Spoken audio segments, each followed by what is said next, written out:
আজকে যে আলোচনা সেখান থেকে পরবর্তী বিষয়টা বলতে চাই। আমাদের যে ওয়ার্ড ক্লাউডটা আমরা দেখলাম, যুব সমাজ এবং নাগরিক সমাজের প্রত্যাশা, সেখানে একটা বিষয় বারবার উঠে এসেছে এবং এখনও যে ওয়ার্ড ক্লাউড আমরা দেখলাম, এখানে যে অডিয়েন্স আছেন ওখানে গণতান্ত্রিক জবাবদিহিতা, অ্যাকাউন্টেবিলিটি, এটার কথা বারবার এসেছে।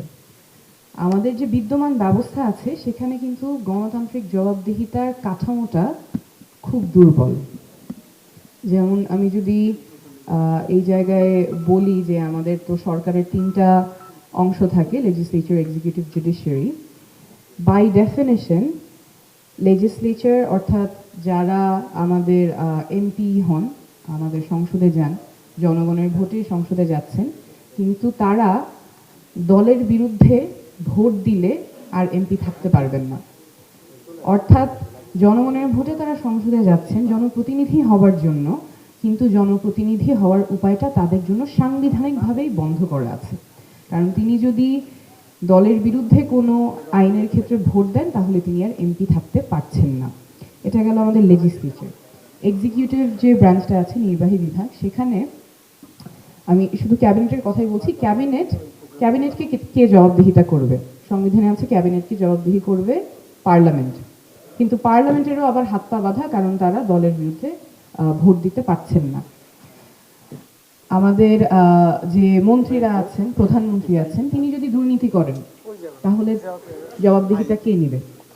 দুর্নীতি দমন কমিশন।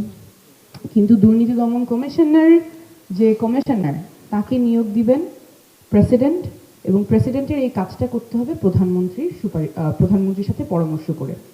তো তাহলে তো আমরা একটা জবাবদিহিতার ব্যবস্থায় থাকতে পারলাম না। যে যার জবাবদিহিতা নেবে সেই তাকে নিয়োগ করছে, তাহলে এখানে জবাবদিহিতার কাঠামো খুব দুর্বল থাকছে। মানবাধিকার যদি লঙ্ঘন করে যারা ক্ষমতায় আছেন, যারা এমপি আছেন, মন্ত্রী আছেন বা প্রধানমন্ত্রী আছেন, তারা যদি মানবাধিকার লঙ্ঘন করেন তখন সেক্ষেত্রে জবাবদিহিতাটা কে করবে, কোন প্রতিষ্ঠান করবে? মানবাধিকার কমিশন করতে পারে, কিন্তু মানবাধিকার কমিশনের ক্ষেত্রেও যারা মানবাধিকার কমিশনের কমিটিতে থাকবেন, সেখানে যারা থাকবেন তাদের যে বাছাই কমিটিতে আছেন আইনমন্ত্রী, স্বরাষ্ট্রমন্ত্রী।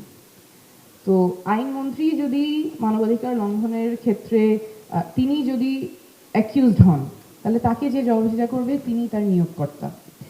তো তাহলে তো আসলে আমাদের যারা ক্ষমতায় আছেন তারা যদি জনগণের অধিকার কেড়ে নেয়, তাদেরকে সরানোর আর কোনো উপায় জনগণের হাতে থাকে না। তখন একমাত্র উপায় হচ্ছে রাস্তায় নামতে হবে, জীবন বাজি রেখে, জীবনের ঝুঁকি নিয়ে আন্দোলন করে, অভ্যুত্থান করে তখন একজন মানবাধিকার লঙ্ঘনকারী বা একজন যে প্রধানমন্ত্রী দুর্নীতি করছে তাকে সরাতে হবে। এটাই তো আমাদের বাস্তব বর্তমান কাঠামোর সীমাবদ্ধতা, এবং সেটাই আমরা হতে দেখেছি। তাছাড়া তো আর কোনো উপায় নাই আমাদের বর্তমান ব্যবস্থায়, তাছাড়া আর কোনো জবাবদিহিতার কাঠামোটা নাই, এবং এটা বারবার আমাদের নাগরিকদের কাছ থেকে, যুব সমাজের কাছ থেকে প্রত্যাশাটা আসছে। তো আমাদের এইটা নিয়ে I think we have to keep the conversation going, এবং সংস্কারের যে কথাগুলো আমরা বলে আসছি সেই জায়গায় we need to keep the dialogue ongoing as well. কারণ এই বিদ্যমান ব্যবস্থায় জবাবদিহিতা এনশোর করা খুবই ডিফিকাল্ট।